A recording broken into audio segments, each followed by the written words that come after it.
Ada satu orang di antara kita mungkin tahajudnya 10 rakaat setiap malam, duhanya 12 rakaat setiap pagi, baca Qur'annya one day one juz, satu hari satu juz, malamnya one night one juz, satu malam satu juz. Satu keluarga di antara kita ini puasanya luar biasa Senin Kamis. Satu keluarga berpuasa Senin Kamis. Tak cukup puasa Senin Kamis, dia puasa Nabi Daud. Sehari puasa, sehari tidak, sehari puasa, sehari tidak. Tak cukup dia puasa Nabi Daud, dia puasa-puasa sunnah lainnya. Istrinya nutup aurat dengan sempurna, pakai nikob, pakai cadar, pakai purda, pakai manset, pakai kos kaki. Suaminya 5 waktu ke masjid tak tertinggal takbiratul ula. Anak-anaknya di pondok pesantren hafiz dan hafizah. Tiap pagi berinfak, tak pernah menggunjing orang.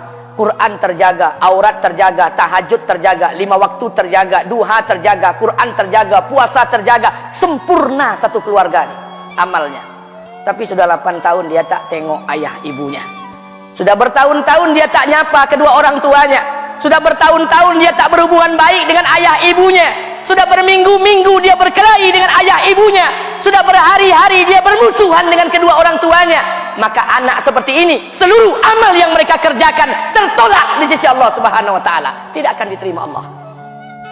Sebaliknya, kalau ada di antara kita hari ini yang pandai melayani ayah ibunya, tidak ada uang ayah ibu dia kasih uang, tak ada rumah ayah ibu dia buatkan rumah, sakit ayah ibu dia bawa ke rumah sakit, dirawat ayah ibunya dia jaga, kotoran ayah ibunya dia bersihkan pakai tangannya sendiri. Ada di antara kita hari ini yang membersihkan kotoran ayah ibunya lebih dia nikmati daripada makanan yang ia sukai.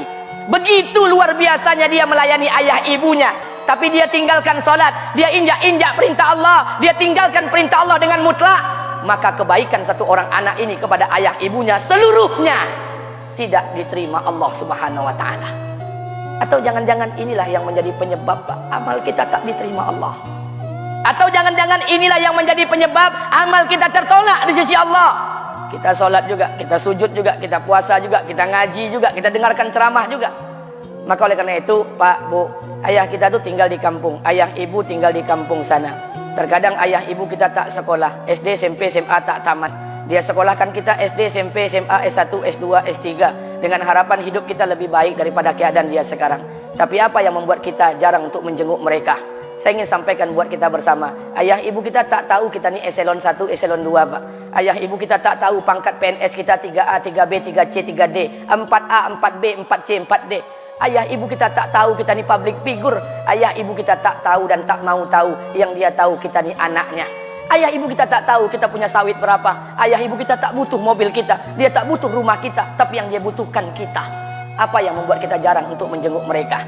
Tahun 2016 di Masjid Damai Langgeng, saya diundang ceramah di sana. Habis pulang ceramah, saya baca WA SMS.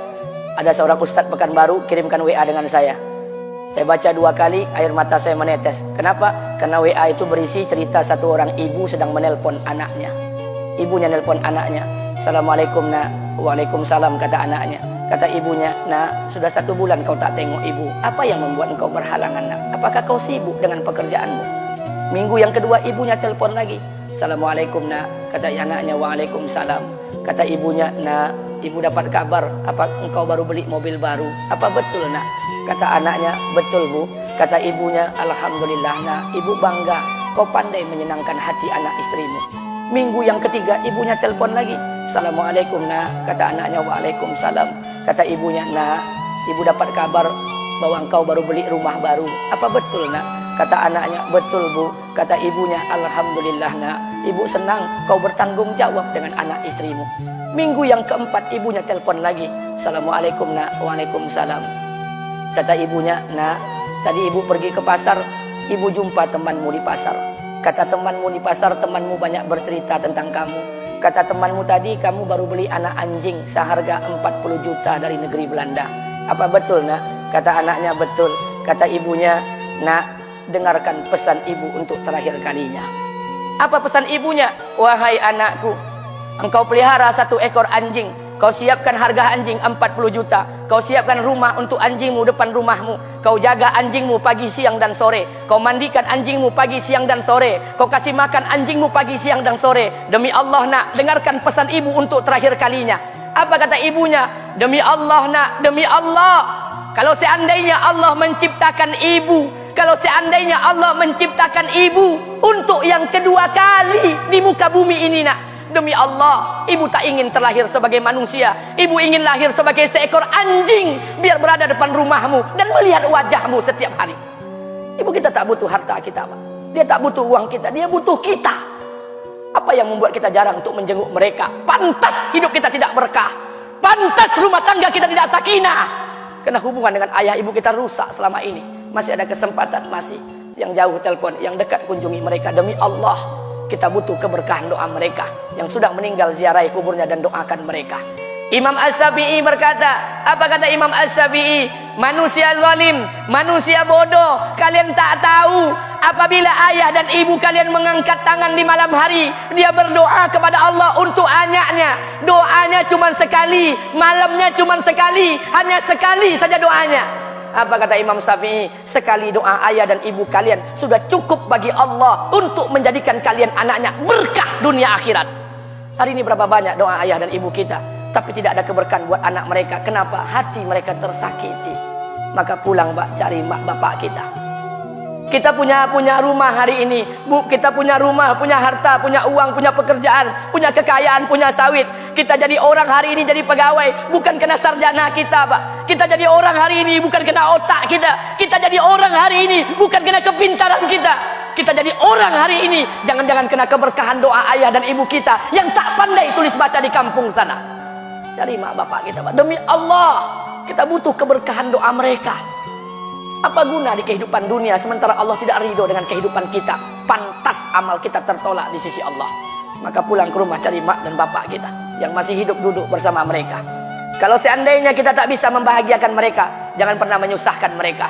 Kalau seandainya kita tak bisa membuat mereka tertawa, jangan pernah membuat mereka menangis. Demi Allah, kita hanya punya satu ayah kandung, kita hanya punya satu ibu kandung. Tidak akan ada ayah kandung yang kedua, tidak akan ada ibu kandung yang kedua. Harta kita cuma satu, ayah kita cuma satu, ibu kita cuma satu. Tidak akan ada ayah kandung yang kedua, tidak akan ada ibu kandung yang kedua.